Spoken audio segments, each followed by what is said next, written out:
자, 오늘은 삼가입니다. 삼가는 이제 출애굽 사건에서 가장 클라이막스에 해당이 됩니다. 그래서 1과부터 3과까지 한번 흐름을 보겠습니다. 1과에서는 구속자 하나님이 응답하시다라고 시작을 했습니다. 자, 그런데 이제 하나님이 노예 상황에 있는 사람들에게 응답을 해주실 때에 그 응답의 어떤 그 도구로 사용하신 것이 사실 모세잖아요. 근데 모세가 그 80이 되어서 나타나는 것이 하나님의 응답이 아니고 모세가 그제서야 이제 아기로 태어나는 그 사건이 이 구속자 하나님이 이제 그들의 부르짖음을 듣고 응답하신 그 모습이었어요. 그래서 참 하나님의 응답은 우리의 시간과 너무 다르다. 그거를 이 사건을 통해서도 아주 절감을 합니다. 자, 그런데 하나님은 시작하신 일을 반드시 마치신다고 그랬죠. 그래서 2과에 보면은 이제 구속자 하나님이 영광을 드러내시다. 이렇게 하나님이 이제 모세를 보내셔서 드디어 그 애굽의 그 모든 신들을 치시고 또 하나님의 백성을 이제 이끌어내시는 이런 상황, 이제 그런 상황을 이제 우리가 드디어 이 무대가 열리는 것을 볼 수 있었어요. 자, 그런데 이제 오늘 말씀으로 넘어오시면 오늘 말씀에는 그 핵심이 하나님의 백성이 구원을 받는 그 구별됨이 어디에 있었느냐 그거예요. 그게 바로 이제 어린 양의 피, 그것이 오늘 이 과의 핵심이라고 볼 수 있고 또 이 어린 양의 피만 우리가 주목할 것이 아니라 바로 그 완성이 되시는 예수님의 보혈, 그런 의미를 연결시켜서 우리가 오늘 과를 배울 것이고, 그리고 또 우리에게 얼마나 이 예수님의 피와 보혈이 실질적으로 신앙의 힘이 되고 또 그것이 가장 우리 신앙의 중심이 돼야 되는가 하는 것까지도 우리가 배울 거예요. 자, 오늘 구속자 하나님이 심판하고 구원하시다라는 신학적 주제를 함께 읽어보겠습니다. 시작. 하나님의 의로운 심판은 모두에게 차별 없이 임하지만 구원은 완전한 대속 제물을 통해서 주어집니다. 네, 여기 신학적 주제 한 문장인데 세 가지의 포인트로 되어 있어요. 먼저 포인트를 잠깐 보시면 첫 번째 포인트가 하나님이 임박한 심판을 경고하십니다. 거기에 해당되는 것이 바로 의로운 심판이라고 하는 그 앞부분에 있습니다. 자, 이 경고, 하나님의 심판의 경고, 이것도 그 우리가 이 의로움과도 그 연결을 시킬 수가 있는 것이, 하나님은 경고, 예고 혹은 예언이라고 할 수도 있어요. 그런데 경고를 하시는 것이 왜 의로운 심판이 되느냐 하면, 하나님은 일단 말씀하시는 것을 반드시 이루시는 분이에요.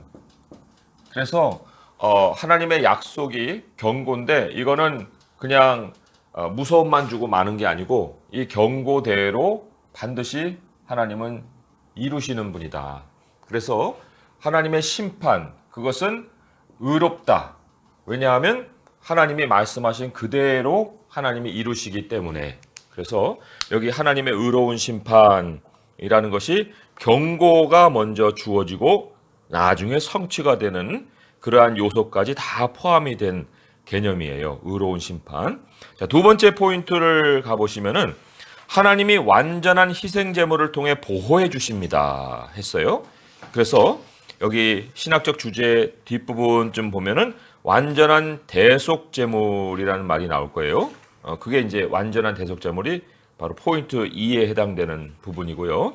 마지막으로 하나님의 심판은 엄중하고 그분의 자비는 무궁합니다 했는데, 언뜻 볼 때 이런 개념은 신학적 주제에 없는 것 같은데, 이제 이렇게 생각이 되겠지만, 이 엄중함이라는 것이 바로 모두에게 차별 없이 임한다, 그 부분에 해당이 됩니다. 이 모두에게는 하나님의 백성까지 포함을 하고 있어요.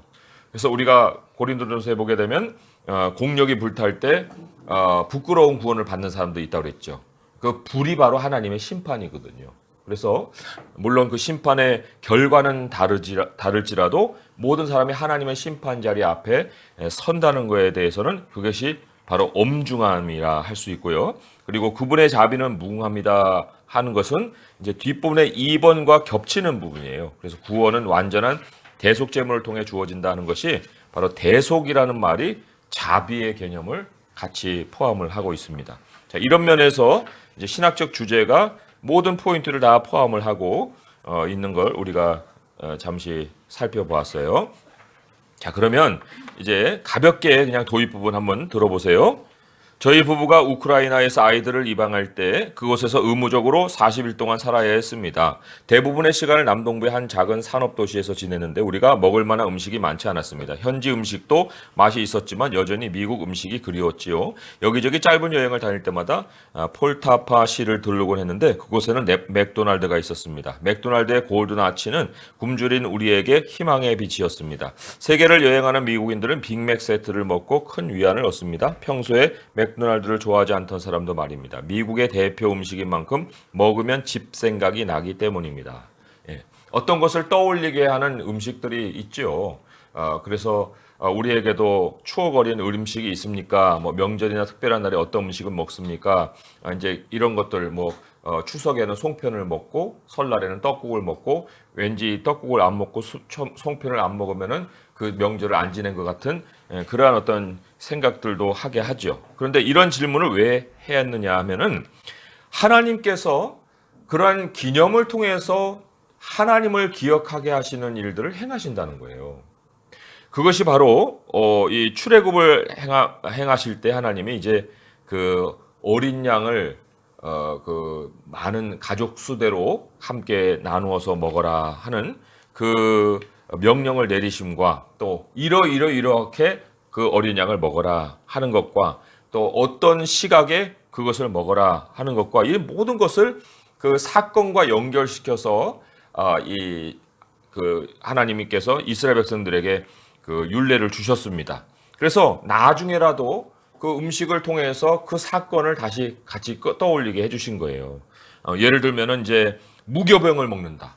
그 무교병의 그 의미라는 것은 사실 그 급하게 음식을 준비하고 급하게 떠나야 되는데 언제 누룩을 넣고 언제 부풀리고 언제 그걸 해요. 그러니까 그 무교병이라는 것은 정말 하나님께서 행하시는 그 구원이 우리가 준비해서 뭘 하는 것이 아니라 전적의 하나님의 은혜요. 또 우리가 전적으로 하나님을 순종하고 쫓아야 되는 하나님의 부르심이 있으면 반드시 그 즉각적인 응답을 해야 되는 것을 또한 그 안에 포함을 하고 있는 거예요. 그리고 쓴나물을 같이 먹으라고 했거든요. 그 왜 쓴나물을 같이 먹어요? 그거는 애굽의 고통을 기억하게 하시는 의미가 있어요. 그 음식 안에. 그리고 또 뭐 허리에 띠를 띠고 발에 신을 신고 손에 지팡이를 잡고 이제 뒷부분에 나오긴 하지만 그런 어떤 우리가 급하게 정말 준비된 모습으로 그 음식을 먹어라. 그런 의미를 또한 담고 있어요. 그래서 제가 한번 계속 읽어볼게요. 하나님은 그분의 백성이 출애굽을 기억하길 바라셨습니다. 그래서 그들에게 시각, 청각, 후각, 미각, 촉각 등 복합적인 감각을 통해 기념할 수 있는 유월절 식사를 주었습니다. 예수님도 유월절과 연관된 주의 만찬을 제정하실 때 너희가 이를 행하여 나를 기념하라 라고 하셨습니다. 그래서 떡과 잔을 나눌 때 우리 예수님의 살과 예수님의 피를 우리가 기억하고 그분의 그 죽으심을 오는 데까지 기억하라 하신 것과 같이 예수님의 죽으심과 그분의 죽으심의 의미 이런 것들을 우리가 성찬을 통해서 이제 새길 수 있게 해주신 거예요. 자, 유월절 이야기는 그 부분을 함께 읽어보겠습니다. 시작. 유월절 이야기는 하나님의 심판과 구원을 아름답게 묘사해 줍니다. 하나님이 애굽에 경고한 후 심판을 쏟아 놓으시는 데서 심판의 엄중함을 볼 수 있습니다. 또한 백성을 진노에서 보호하시고 그들이 압제에서 벗어나 진심으로 하나님께 감사하며 경배할 수 있도록 대속 제물을 주신 데서 은혜의 아름다움을 볼 수 있습니다. 하나님이 심판하실 때 자기 백성을 넘어가신 일로 말미암아 우리는 구원을 기쁘게 기념할 수 있게 되었습니다. 넘어간다는 것이 유월이란 뜻이에요. 유월절. 그래서 하나님이 넘어가심을 기념하는 절기. 그것이 바로 유월절이라고 할 수 있고 그 다음에 영어로는 패스오버라고 하죠. 그래서 패스오버. 패스는 이렇게 한 사람이 다른 사람한테 공 던질 때 패스해 그러잖아요. 근데 패스인데 어디를 패스하면 오버 이렇게 위로 이렇게 넘어간다는 거죠. 6월이라는 뜻이에요. 그래서 패스오버라고 하는 거죠. 근데 이 넘어갈 수 있게 해주신 그 중간에 매체가 뭐냐면 P였다는 거예요. 지금 이제 우리가 좀 주목해서 오늘 이 부분을 좀 보겠습니다. 자, 포인트 1 함께 읽어볼게요. 시작. 하나님이 임박한 심판을 경고하십니다. 자, 1분단 우리 송 지사님과 박 지사님 1분단 본문 읽어주세요. 시작. 모세가 바로에게 이르되 여호와께서 이와 같이 말씀하시기를 밤중에 내가 애굽 가운데로 들어가리니 애굽 땅에 있는 모든 처음 난 것은 왕이 앉아 있는 바로의 장자로부터 맷돌 뒤에 있는 몸종의 장자와 모든 가축의 처음 난 것까지 죽으리니 애굽 온 땅에 전무후무한 큰 불꽃들이 있으리라. 그러나 이스라엘 자손에게는 사람에게나 짐승에게나 개 한 마리도 그 혀를 움직이지 아니하리니 여호와께서 애굽 사람과 이스라엘 사이를 구별하는 줄을 너희가 알리라 하셨나니 왕의 이 모든 신하가 내게 내려와 내게 전하며 이르기를 너와 너를 따르는 온 백성은 나가라 하늘에야 내가 나가리라 하고 심히 노하여 바로에게서 나오리라. 아멘. 모세는 사람의 장자와 동물의 처음 난 것이 죽게 될 것이라고 예언합니다. 출애굽 이야기 앞부분에서 하나님은 이스라엘을 내 장자로 부르시며 바로가 그의 장자로 값을 치르게 될 것이라고 말씀하셨습니다. 이제 이 완악한 마음의 애굽 통치자에게 심판의 때가 이르렀습니다. 심판은 매우 혹독할 것입니다. 8절을 보십시오. 모세는 바로의 신하들이 그에게 절하며 제발 떠나라고 사정하게 될 것이라고 말합니다. 바로의 최측근 신하들은 모세 앞에서 궁극적으로는 모세의 하나님 앞에서 완전히 수치를 당하는 하나님의 심판을 받게 될 것입니다. 그들은 바로가 아닌 모세에게 절하게 될 것입니다. 했는데 여기 중요한 질문이 있습니다. 왜 하나님은 바로에게 다가올 재앙을 미리 알려주셨을까요? 왜 미리 알려주셨을까요? 그게 이제 오늘 이 앞에 있는 그 문단 안에 그 내용인데 거기에 실마리가 될 수 있는 단어가 네 번째 줄에 완악한 마음이 있어요. 완악한 마음. 하나님께서 사람의 완악함을 무너뜨리는 방식이 예언을 하시고 그 예언을 이루시는 거예요. 예언만 하시는 것이 아니고 예언을 이루심으로 인해서 사람의 완악함을 무너뜨리신다는 거예요. 그럼 어떻게 사람의 완악함이 예언과 예언이 이루어짐으로 해서 무너질까? 그게 이제 좀 우리가 더 주목하고 관찰해야 될 것인데 완악함을 한번 정의를 해보겠습니다. 완악함이 뭘까? 우리는 보통 사람이 굉장히 그 마음이 굳어지고 아주 뭐 뻣뻣하고 고집스럽고 뭐 이런 것을 이제 완악함이라고 생각하겠지만 성경은 그 이상의 것을 우리에게 가르치고 있어요. 그것을 알 수 있으려면은 이사야 48장을 우리가 한번 가봐야 합니다. 이사야 48장 4절에서 5절의 말씀이에요. 이사야 48장 4절에서 5절의 말씀. 구약성경 1027쪽에 있어요. 구약성경 1027쪽 4절에서 5절의 말씀 함께 읽어보겠습니다. 시작. 내가 알거니와 너는 완고하며 내 목은 쇠에 힘주리요 내 이마는 노치라. 그러므로 내가 이 일을 예로부터 네게 알게 하였고 일이 이루어지기 전에 그것을 네게 듣게 하였느니라. 그것을 내가 듣게 하여 내가 이것을 내 신이 행한 바요 내가 새긴 신상과 부어 만든 신상이 명령한 바라 말하지 못하게 하였느니라. 여기 보면은 그 이유가 있어요. 완악합니다. 그렇기 때문에 내가 예로부터 너에게 이 일을 말하고 그것을 이루어지게 너에게 들려줬다. 근데 그렇게 된 이유의 배경에 이 완악한 사람이 가지고 있는 신이 있는 거예요. 그게 뭐냐면 스스로 의지하는 구석이 아직도 있는 상태. 그게 완악함이라는 거예요. 그 여기는 이제 우상이라고 할 수 있지만 우상에는 여러 가지 그 대상들이 있습니다. 뭐 아직은 돈이 있으니까 그러면 이제 그 돈이 스스로 의지하는 대상이 되는 거 아니에요. 그러니까 스스로 의지하는 구석이 있으니까 하나님 믿어요 하고 복음을 전해도 뭐 그 하나님 같은 걸 믿어. 나는 내 스스로 버틸 수 있지 하고 이렇게 그 거부를 하지요. 그게 뭐예요? 그게 완악함이에요. 스스로 의지하는 구석에 아직도 있는 상태. 그래서 여기 너의 신이라고 했지만 나의 신, 여기 이제 내 신이 행한 바요. 이 사람의 그 말을 인용한 거예요. 이건 내 신이 행한 거야. 내가 새긴 이 신상과 부어 만든 신상이 명령한 거야. 라고 말하지 못하게 만들어 버리신다. 그래서 결국은 하나님이 여기에서는 예언을 들으면 이 사람은 뻣뻣해지겠죠? 목이 곧은다 그랬어요. 곧다. 그런데 예언을 들었을 때는 목이 곧지만 예언이 이루어질 때는 목이 팍 꺾여 버리는 거예요. 그 꺾여지면서 뭘 깨닫냐면 그때 이러한 말씀이 있었구나. 그때 이 예언이 있었구나. 이게 내가 믿는 구석으로 된 일이 아니고 바로 하나님이 행하신 일이구나. 그래서 그때는 모든 자기가 믿었던 대상들이 다 무너져 내리고 오직 하나님만 남는 거예요. 그 완악함을 무너뜨리시는 방식이 바로 이런 방식이라 하는 겁니다. 예언 그리고는 심판. 그러면서 중간에 완악함이 무너지는 거예요. 그래서 여기 문장 위에 보면은 예언합니다라는 말이 있고 그리고 또 완악한 마음에 애굽 통치자에게 심판의 때가 이르렀습니다. 이렇게 나오죠. 그러니까 예언과 심판의 때가 이르름으로 인해서 완악한 마음이 와장창 무너져 내리는다.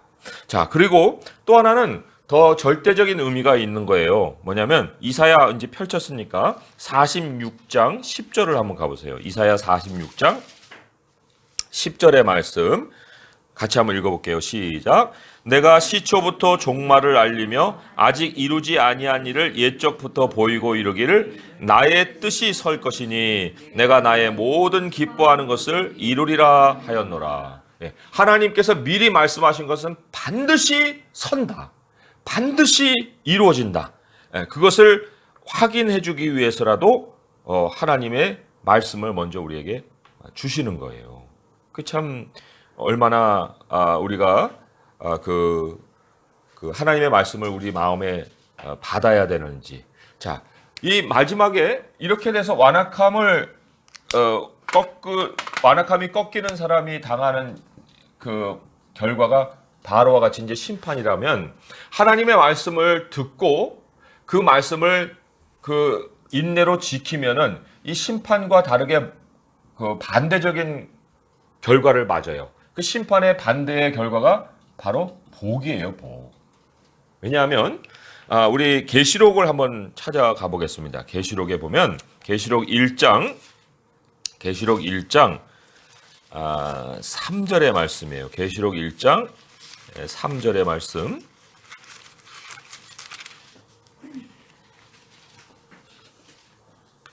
자, 같이 한번 읽어볼게요. 시작. 이 예언의 말씀을 읽는 자와 듣는 자와 그 가운데 기록한 것을 지키는 자는 복이 있나니 때가 가까움이라. 또 하나 읽어볼까요? 22장 7절이에요. 요한계시록 22장 7절의 말씀. 같이 한번 읽어볼게요. 시작. 보라, 내가 속히 오리니 이 두루마리의 예언의 말씀을 지키는 자는 복이 있으리라. 예언의 말씀을 계속 마음속에 간직하고 사는 사람 마지막에 심판이 아니라 복을 받는다. 이 복이 뭐겠어요? 그래서 하나님께서 우리에게 베푸시는 그 복은 결국은 구원이에요. 구원. 그 빼내주시는 모든 환난에서 벗어나게 해주시는, 그래서 완전한 우리 하나님의 그 통치 아래 들어오는 그러한 모습, 이런 것들을 이제 우리가 복이라고 할 수가 있습니다. 그래서 절대로 우리가 무엇이 정말 어떤 우리 마음속에 딱 버티고 있어가지고 하나님 아니어도 돼, 뭐 좀 시간을 늦춰도 되겠지, 이런 것을 절대로 마음속에 품지도 말아야 돼요. 품지도 말고 오직 하나님의 말씀만을 우리의 마음속에 품고 살아야 합니다. 자, 그래서 우리 안에 예언이 있습니까?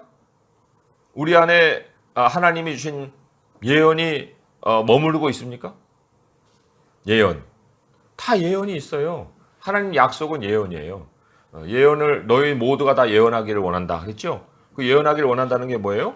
하나님의 말씀이 우리 안에 있어 그 말씀으로 말하고 말씀으로 생각하고 말씀으로 행동하기를 바란다는 거예요. 그런 예언이 있는 사람은 뭐 말 그대로 장래에 대한 관점을 가지죠. 그런데 장래에 대한 관점을 자기 생각으로 갖는 게 아니고 하나님의 말씀으로 장래에 대한 관점을 갖잖아요. 그러니까 모든 사람이 다 예언하기를 바란다는 건 하나님의 그 소망이에요. 자, 그러면 두 번째 포인트 같이 한번 읽어볼게요. 시작. 하나님이 완전한 희생 제물을 통해 보호해 주십니다. 자, 2분단 3분 본문 읽어주세요. 시작. 여호와께서 애굽 땅에서 모세와 아론에게 이르러 말씀하시되 이달을 너희에게 달의 시작 곧 해의 첫 달이 되게 하고 너희는 이스라엘 온 회중에게 말하여 이르라. 이달 열흘에 너희 각자가 어린 양을 잡을지니 각 가족대로 그 식구를 위하여 어린 양을 치라되 그 어린 양을 위하여 식구가 너무 적으면 그 집의 이웃과 함께 사람 수를 따라서 하나를 잡고 각 사람이 먹을 수 있는 분량에 따라서 너희 어린 양을 계산할 것이며 너희 어린 양은 흠없고 일련된 수컷으로 하되 양이나 염소 중에서 취하고 이달 19날까지 하였다가 칠 때에 이스라엘 회중이 그 양을 잡고 그 피를 양을 먹을 집 좌우 절주와 일반에 바르고 그 반에 그 고기를 회부어 목욕과 썬나물과 어울러 먹되 낡은 스루나 물에 삶아서 먹지 말고 머리와 다리와 내장을 다 불에 구워 먹고 아침까지 남겨두지 말며 아침까지 남은 것은 곧 불사가 너는 그것을 이렇게 먹을지니 허리에 띠를 띠고 발에 신을 신고 손에 지팡이를 잡고 급히 먹으라. 이것이 여호와의 유월절입니다. 내가 그 밤에 애굽 땅에 돌아다니며 사람이나 짐승을 만나고 애굽 땅에 있는 모든 천지난 것을 다 치고 애굽의 모든 신을 내가 심판하리라. 나는 여호와라. 내가 애굽 땅을 칠 때에 그 피가 너희가 사는 집에 있어서 너희를 위하여 표적이 될지라. 내가 피를 볼 때에 너희를 넘어가리니 재앙이 너희에게 멸하지 아니하리라. 아멘. 어린 양을 대속제물로 바치되 흠없고 일련된 수컷이야 합니다. 완전한 제물의 필요성은 우리 자신의 상태를 돌아보게 합니다. 죄로 부패한 우리는 스스로 자신을 구원할 수 없습니다. 우리를 위해 대속제물이 되어 주실 분이 필요합니다. 예수님은 하나님의 가족을 위해 바쳐지는 어린 양이십니다. 오직 그분을 믿는 믿음을 통해서만 우리 죄가 해결됩니다. 주님만이 우리의 희망입니다. 죽임당한 어린 양은 모든 사람이 심판받아 마땅한 존재임을 생생히 보여줍니다. 따라서 흠없는 생명이 구원이 필요한 죄 많은 백성을 대신해 희생되어야 합니다. 그리고 그 어린 양의 피를 문설주에 발라야 합니다. 이를 따른다는 것은 하나님이 말씀을 지켜 심판을 유보하고 넘어가실 것을 믿는다는 뜻입니다. 결과적으로 이스라엘은 제물을 통해 심판을 면합니다. 대속 제물을 믿는 믿음으로 구원이 성취된 것입니다. 자, 질문이에요. 제물로 바쳐질 양은 흠이 없어야 한다는 것이 왜 중요합니까? 흠 없음이란 무엇을 의미합니까? 두 가지 질문인데 여기 그 위에 보면은 첫 번째 문단 첫째 줄, 둘째 줄에 흠 없는 것은 우리 자신의 상태를 돌아보게 한다 그랬어요. 우리 자신의 상태. 자, 자기 자신의 어떤 상태를 보냐면은 죄로 부패한 상태를 보여준다고 그랬습니다. 자, 그러면 흠이 있는 것을 가져간다는 것은 자기를 살핌이 없다는 거예요. 그러면서 하나님에 대해서 상당히 생각하지 아니하고 하나님을 조롱하고 멸시하는 태도를 보인다라고 할 수가 있습니다. 말라기서를 한번 찾아가서 보겠습니다. 말라기 1장입니다. 말라기는 마태복음 앞에 있는 책인데 말라기 1장 6절 그리고 13절 두 절 한번 보겠습니다. 말라기 1장 6절 13절 제가 한번 읽어볼게요. 내 이름을 멸시하는 제사장들아 나 만군의 여호와가 너에게 이르기를 아들은 그 아버지를 종은 그 주인을 공경하나니 내가 아버지일진데 나를 공경함이 어디 있느냐 내가 주인일진데 나를 두려워함이 어디 있느냐 하나 너희는 이르기를 우리가 어떻게 주의 이름을 멸시하였나이까 하는도다. 이제 여기에 대한 하나님의 답이 13절인데요. 한번 같이 읽어보겠습니다. 13절 시작. 만군의 여호와가 이르노라 너희가 또 말하기를 이 일이 얼마나 번거로운 거 하며 코 웃음치고 움친 물건과 저는 것 병든 것을 가져왔느니라. 너희가 이같이 봉헌물을 가져오니 내가 그것을 너희 손에서 받겠느냐? 이는 여호와의 말이니라. 네, 참 내가 사실 흠이 있기 때문에 항상 하나님께는 내 자신 자체를 가져오기가 그거는 불가능한 일이에요. 누군가가 나를 대신해야 될 어떤 필연성이 있습니다. 그런데 하나님은 구약에서는 그것을 제물을 통해서 이제 우리의 흠 없는 것을 우리 자신이 먼저 보게 하시고 또 그 흠이 있는지 없는지를 살핌으로 인해서 하나님을 공경하게 하는 그러한 길을 열어 주셨어요. 그리고 우리 신약 시대에서는 이제 예수님을 통해서 하나님께서 우리 자신이 얼마나 부족하며 하나님의 은혜가 얼마나 감사한지를 또 돌아보게 하셨는데 예배에는 항상 그러한 우리들의 태도가 있어야 되는 거예요. 여기 사실 이 예배를 굉장히 그 경시하고 뭐 어떤 태도로 예배를 드리든지 간에 뭐 그게 무슨 상관이냐? 무슨 우리가 도덕주의자도 아닌데 무슨 하나님의 말씀을 지키는 거지 뭐 유교냐? 그러면서 예배 때 상당히 그 다른 사람들과 좀 다르게 행동하고 공동체가 가지고 있는 어떤 색깔과 벗어나는 그런 태도를 가진 사람들이 있어요. 그런데 우리가 말씀을 통해서 도덕을 길러가자는 것은 아닙니다. 그렇지만 우리가 하나님 앞에서 흠이 있느냐라는 것을 늘 살피는 사람에게는 예배 태도가 그렇게 경망스러울 수는 없어요. 늘 자기가 겸손하게 하나님을 찾아나갈 수밖에 없는 것인데 여기 두 번째 질문이 그렇잖아요. 흠 없음이란 그럼 무슨 의미냐 할 때 이제 흠 없다는 것을 우리가 알아야만 진짜 내가 흠이 있는지 없는지를 이제 살필 거 아닙니까? 그런데 성경은 흠 없음에 대해서 7가지로 가르쳐 주고 있어요. 그리고 적나라하게 이게 흠 있는 사람이야 라고 아예 못을 받고 가르쳐 주는 구절도 있습니다. 그래서 오늘 이 흠 없음에 대해서 우리가 좀 잘 배우고 이러한 것이 바로 흠이 없는 모습이기 때문에 내가 예수님을 통해서 이런 흠 없는 하나님께서 흠 없는 모습으로 우리를 바꾸어 주셨잖아요. 그러니까 늘 예수님 안에서 이런 흠 없는 모습을 우리가 지켜갈 수 있어야 되죠. 그게 뭐 일회성으로 끝나는 것이 아니라 계속해서 우리가 흠 없는 모습을 이제 가져가야 되는데 제가 이 성경 구절은 하나씩 이제 써드릴 테니까 잘 노트를 해보세요. 에베소서 1장 4절만 있는 게 아니고 뭐 굉장히 많은 구절인데 에베소서 1장 4절부터 한번 보겠습니다. 거기에 우리가 주목해야 될 것이 이런 거예요.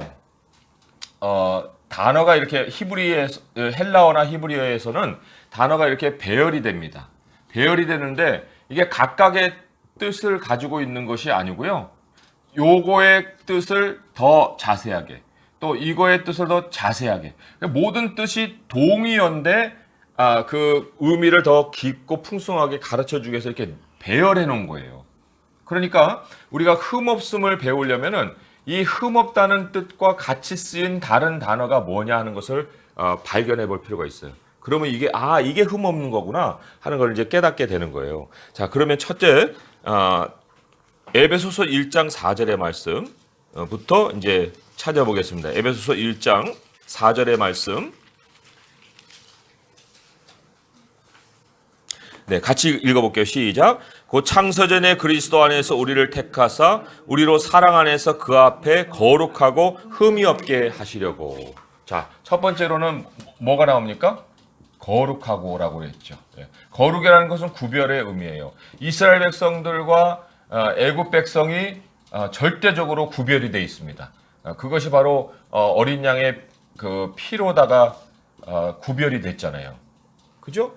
그러니까 흠 없다는 것은 나 안에서 찾아볼 수 있는 어떤 그 나의 모습으로만 생각할 것이 아니라 우리 하나님께서 우리를 어떻게 구별시켜 주셨느냐 라고는 그 구별됨으로 인해서 우리가 흠없는 모습을 가질 수 있는 거예요. 예를 들면은 우리는 주일에 하나님께 예배드리러 교회를 옵니다. 그렇잖아요? 그거는 구별된 모습이에요. 그런데 우리가 교회에 오지 아니하고 다른 데로 가게 되면 이제 흠이 있는 거예요. 흠이 있는 모습이에요. 그래서 우리가 우리 자신의 그 삶의 태도를 돌아본다고 할 때 그런 어떤 뭐 주일만이 아니고 내가 정말 나 자신을 돌아보면서 내가 하나님께 기도를 별로 안 했구나. 내가 하나님의 말씀을 너무 멀리 했구나. 이런 것들을 살펴보는 것도 내가 흠이 있느냐 없느냐. 왜냐하면 세상 사람들 성경 안 보잖아요. 세상 사람들 하나님께 기도 안 해요. 그러나 우리는 하나님의 백성이기 때문에 성경을 보고 또 하나님께 기도를 하거든요. 그러니까 이 구별됨을 우리가 늘 살피고 뭐가 섞여 있느냐 하는 것도 살필 필요가 있죠. 두 번째로는 빌립보서 2장 5절로 가봅니다. 빌립보서 2장 5절의 말씀. 네. 빌립보서 2장 15절이라고 그랬죠, 제가. 15절의 말씀. 자, 에베소서 다음에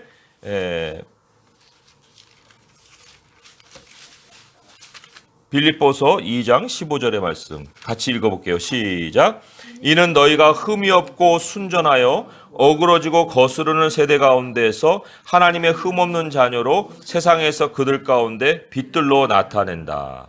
여기는 순전이란 말이 흠없고를 더 설명을 해주고 있습니다. 이 순전함이라는 것은 그 인테그럴이라는 말인데 일관됨이라는 뜻이에요. 변함이 없음. 변함없이 처음부터 쭉 가는 거예요. 그게 흠없는 거예요. 이번 주에 나왔다가 다음 주에는 안 나왔다가 3주 쉬었다가 다시 또 2주 나왔다가 그런 거는 흠이 있는 거예요. 그러니까 내가 흠이 있느냐 없느냐라는 것을 돌아볼 때는 나에게 정말 일관된 어떤 모습이 있느냐. 하나님을 향한 일관된 모습 이런 거겠죠? 예. 그래서 그래야만 우리가 빛으로 나타나잖아요. 이 형광등이 이게 지금 계속 켜 있잖아요. 얼마나 우리한테 도움이 됩니까? 근데 이게 막 깜빡깜빡 한번 한다고 해봐요. 그러면 눈이 부시고 머리가 정신이 이게 뭐예요? 혼미해져 버려요. 이거 뭐야? 왜 이렇게 막 불이 반짝반짝? 그러니까 우리가 그래서 여기 흠없고 순전하면 뭐라고 결과가 뭡니까? 빛들로 나타난다고 했잖아요. 그냥 일관되게. 그런 모습을 가지는 거죠. 또 세 번째로는 골로새서 1장 22절. 골로새서 1장 22절의 말씀. 우리 계속 순서대로 지금 나가고 있는 거예요. 골로새서 1장 22절의 말씀. 또 찾아서 읽어보겠습니다. 시작. 이제는 그의 육체의 죽음으로 말미암아 화목하게 하사 너희를 거룩하고 흠없고 책망할 것이 없는 자로 그 앞에 세우고자 하셨느니라. 여기 보면은 책망할 것이 없는. 요거였죠? 책망할 것이 없다. 책망이라는 것은 결국 이 마지막에 하나님 앞에 서는 것을 암시를 하고 있어요. 그잖아요? 이 모든 흠없는 모습은 제가 1번, 2번, 3번에서도 이제 설명을 드렸어야 되는데 인자 앞에 서는 것을 염두에 두는 말씀이에요. 그러니까 우리가 어떤 현재를 완성시키고자 하는 현재의 나를 완성시키고자 하는 어떤 흠없음이라기보다는 마지막에 가서 우리 주님 앞에 내가 그러한 모습으로 서야 할 터인데 하는 그러한 우리의 마음을 또 가지고 이 흠없음을 돌아보고 살펴야 되는 것인데 여기 책망이 없다 하는 말씀이 바로 이제 우리 자신이 지금 여러 가지 하는 일들에 지적받을 것들을 많이 있겠지만은 그러나 그것이 계속 바뀌어지고 또 변화되고 또 그래서 조금은 더 나은 모습으로 성장하고 그래서 마지막에는 그 책망이 없는 모습으로 서게 되는 이러한 것을 하나님은 이제 흠없음으로 우리에게 가르쳐 주고 있어요. 그래서 그것이 네 번째고 다섯 번째로는 데살로니가 전서 2장 6절이에요. 데살로니가 전서 2장 6절. 아닌가? 데살로니가 전서 2장 10절. 2장 10절의 말씀. 네 번째죠, 이게. 네 번째. 데살로니가 전서 2장 10절의 말씀 함께 한번 읽어보겠습니다. 시작. 우리가 너희 믿는 자들을 향하여 어떻게 거룩하고 옳고 흠없이 행하였는지 대하여 너희가 증인이요 하나님도 그러하시니라. 네, 여기 거룩하고라는 말은 이제 앞에 이미 소개가 됐죠. 그런데 여기에는 옳고라는 말이 나옵니다. 옳고. 네. 옳다는 말은 우리가 이제 옳고 그르고 하는 말이 있는데 하나님을 향해서 이 직선의 거리를 생각하면 옳다라는 말을 이해할 수 있습니다. 하나님에 대해서 우리가 그 구불구불된 것이 아니고 하나님을 향해서 그 한 방향이라는 거, 하나님을 향해서 우리가 그 기준을 삼는다는 거, 그것이 이제 옳다라는 개념이에요.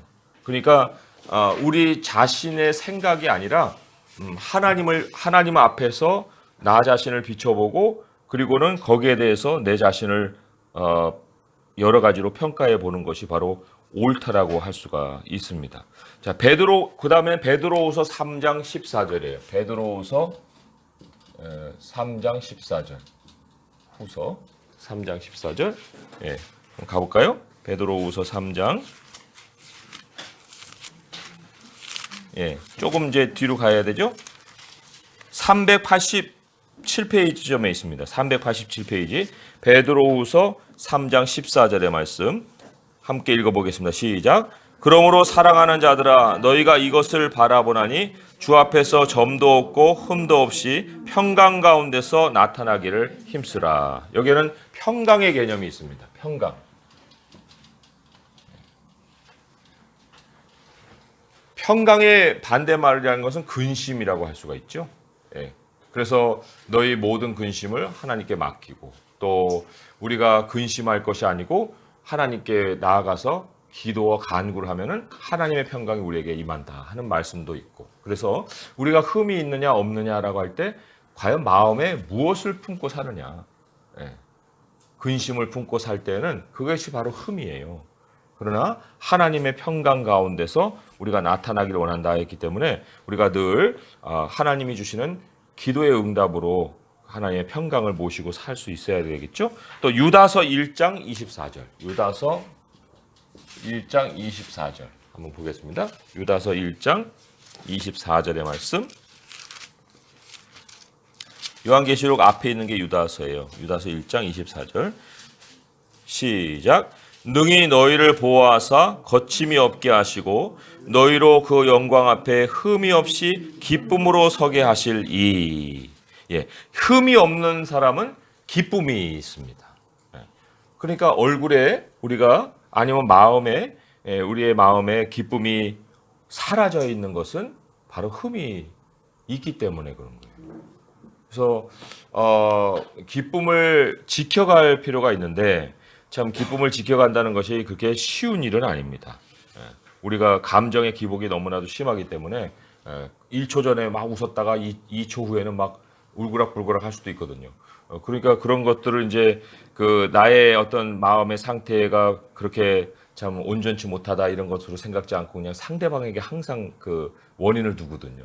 당신이 항상 나의 기분의 원인이야 뭐 이렇게 하겠지만은 그러나 우리가 정말 이 기쁨을 지켜간다고 할 때 그 기쁨은 내 안에서 항상 나와야 되는 하나님이 주시는 기쁨이어야 되지 남이 흔들어 놓고 뭐 말고 이럴 것을 우리가 생각할 것이 아니란 얘기죠. 그래서 기쁨이 우리 안에 있어야 되는 것이 또한 흠이 없는 모습이고요. 마지막에는 요한계시록 14장 5절의 말씀이에요. 요한계시록 14장 5절의 말씀.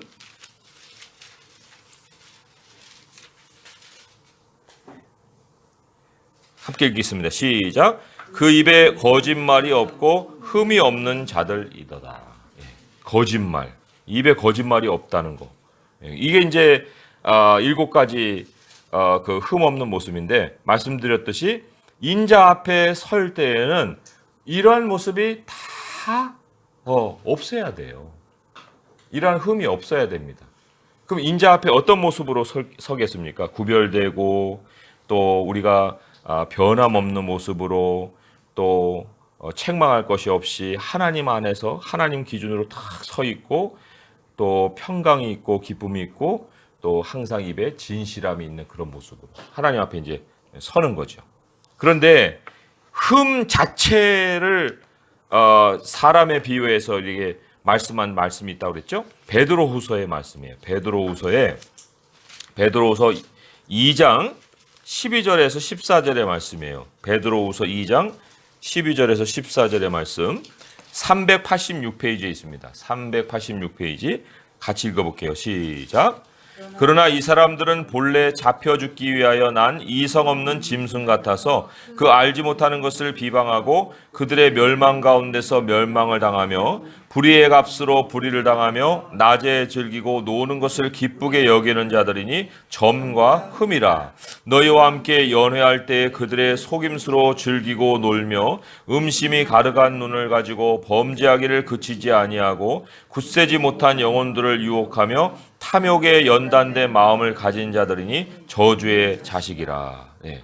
이 흠없음을 이 사람들로도 나타냈지만 또 하나 여기서 우리가 주의하고 또 경계해야 될 것은 뭐냐면 하나님의 교회 안에 또는 성도들의 교제 안에 이런 사람들이 섞여 있으면 바로 그것이 바로 흠이 있는 모습이다. 그런 말씀이에요. 그러니까 우리가 우리 자신을 아무리 다 살피고 한다 해도 이런 사람들과 어울려 다니면 그게 또 흠이에요.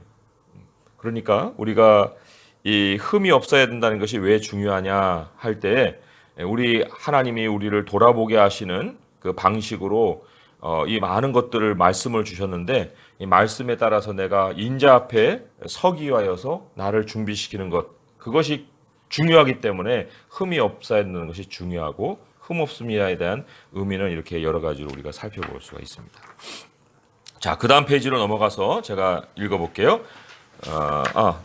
밑에 문장부터 시작하면요. 8에서 11절에서 하나님은 어린 양을 어떻게 처리해 먹어야 하는지 알려주십니다. 무교병을 함께 먹어야 합니다. 무교병을 먹는 것이나 특정 방식으로 옷을 입으라는 지시는 언제라도 떠날 준비가 되어 있어야 함을 나타냅니다. 또한 쓴 나물도 먹어야 되는데 이는 애굽에서 겪은 쓰라린 경험을 상기시키기 위함입니다. 유월절 식사는 출애굽을 상기시키는 역할을 합니다. 이처럼 우리도 하나님이 구원해 주시기 전까지 겪어야 했던 쓰라림을 기억해야 합니다. 자, 문설주에 바른 피는 누가 봐도 알 수 있도록 계시한 공적 선언이었습니다. 이것은 기독교 신앙에 대한 생각에 어떤 영향을 줍니까? 자, 굉장히 중요한 질문이에요. 언뜻 이게 무슨 의미지? 할 수도 있지만은 이 질문을 계속 생각하면 생각할수록 그렇구나. 자, 피가 있고 그 안에 이제 사람들이 이렇게 옹기종기 이렇게 모여 있는 거예요. 피를 바르고 집에 이제 피를 바른 거죠. 사람들이 옹기종기 있습니다. 자, 이 피가 공적인 표시라고 한다고 했는데 우리가 보통 우리 이제 그리스도인이 이렇게 있을 때 어린 양의 피는 사실 감춰져 있는 것으로 생각하는 거죠. 이 안에 드러내질 않아요. 그냥 어린 양의 피, 내적인 어떤 현실. 그러나 하나님께서는 이 피를 밖에다 바르셨어요. 밖에다. 그리고 이 피 안에다 사람들을 모아놓으셨단 말이죠. 그럼 우리에게도 예수님의 피가 공적인 어떤 선언으로 다른 사람들에게 비춰지고 있느냐? 아니면 내 안에 숨어져 있는 어떤 영적인 그냥 현실 정도냐? 이걸 우리가 생각을 해봐야 되는 거예요. 그러면 우리가 이런 어린 양의 피가 외적인 공적인 증거로 나타날 수 있게 만드는 길이 뭐냐는 거죠. 그것이 사실 출애굽에서 가르치는 메시지의 중심이에요. 왜냐하면 어린 양의 피만이 아니라 그 어린 양의 피와 함께 우리가 증거해야 되는 말씀이 있거든요. 요한계시록 12장 11절의 말씀을 한번 보세요. 요한계시록 12장 11절의 말씀. 요한계시록 12장 11절 말씀 411페이지에 있습니다.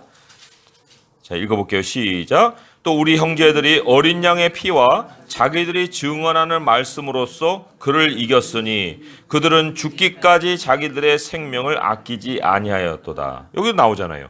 그냥 어린 양의 피로 이긴 것이 아니고 어린 양의 피와 자기들이 증언하는 말씀이었다.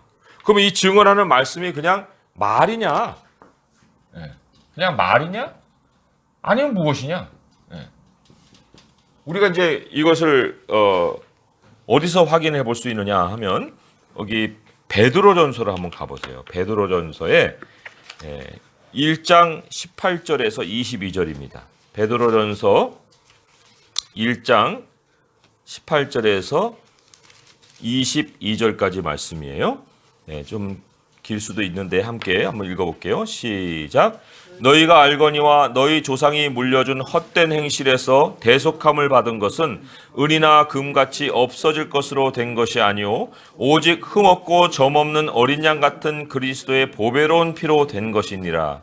그는 창세원부터 미리 알려진 바 되시니 이나 이 말세에 너희를 위하여 나타내신 바 되었으니 너희는 그를 죽은 자 가운데서 살리시고 영광을 주신 하나님을 그리스도로 말미암아 믿는 자니 너희 믿음과 소망이 하나님께 있게 하셨느니라.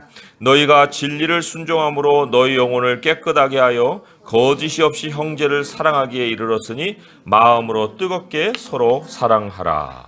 그거예요. 이게 뭐냐면 마음으로 뜨겁게 사랑하라. 하나님이 왜 안에다 모아 놓으셨을까요? 이 집안에다 왜 모아 놓으셨는 거예요?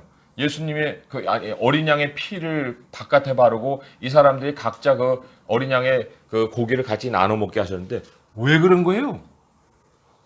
함께 애굽을 빠져나가는 그런 소망을 가진 사람들이 반면에 이 안에서 이제 그때의 그 순간을 맞이하면서 마음에 참 떨림도 있었을 것이고 두려움도 있었을 것이고 그리고 또 이제 곧 벗어나겠구나 하는 그러한 어떤 기대감도 있었을 것이고 그러면서 같이 이렇게 허리에 띠를 띠고 손에 지팡이를 잡고 이렇게 쓴나물과 함께 이런 거 먹으면서 굉장히 이때에는 이 생사의 기로에서 정말 하나님밖에는 소망이 없는 이런 상황을 살고 있는 모습이거든요.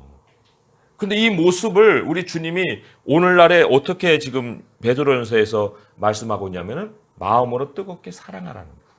그럼 여기에 우리가 이렇게 같이 공부를 하고 있습니다. 한 지붕 안에서 공부하고 있습니다. 누구 때문에요?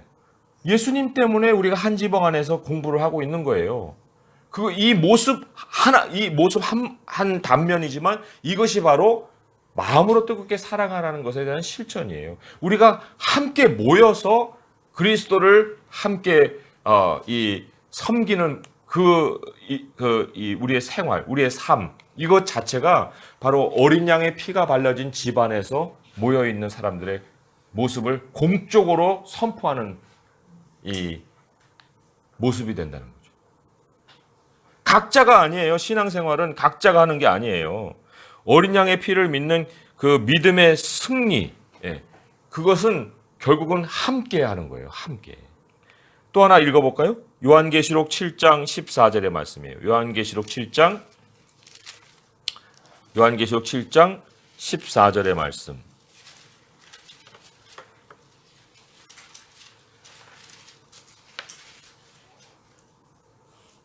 함께 읽어볼게요. 시작. 내가 말하기를 내 주여 당신이 아시나이다 하니 그가 나에게 이르되 이는 큰 환난에서 나오는 자들인데 어린 양의 피에 그 옷을 씻어 희게 하였느니라. 여기 흰옷 입은 많은 백성들을 보고서 이 사람도 누구예요? 그랬더니 모든 환난에서 나오는 자들인데 어린 양의 피에 그 옷을 씻어 희게 하였다. 모든 환난 그 애굽의 그 여러 재앙을 우리가 한번 여기서 대비를 해보고 그 환난에서 나오는 사람들의 특징이 뭐예요? 어린 양의 피거든요. 어린 양의 피에 모든 사람들이 함께 동참하여서 지금 여기서 이 사람들이 벗어나는 이런 그 구원을 받았는데 그래서도 우리 여기에 질문이 마지막에 이런 두 번째 질문이 이랬잖아요. 이것은 기독교 신앙에 대한 생각에 어떤 영향을 줍니까? 저는 굉장히 큰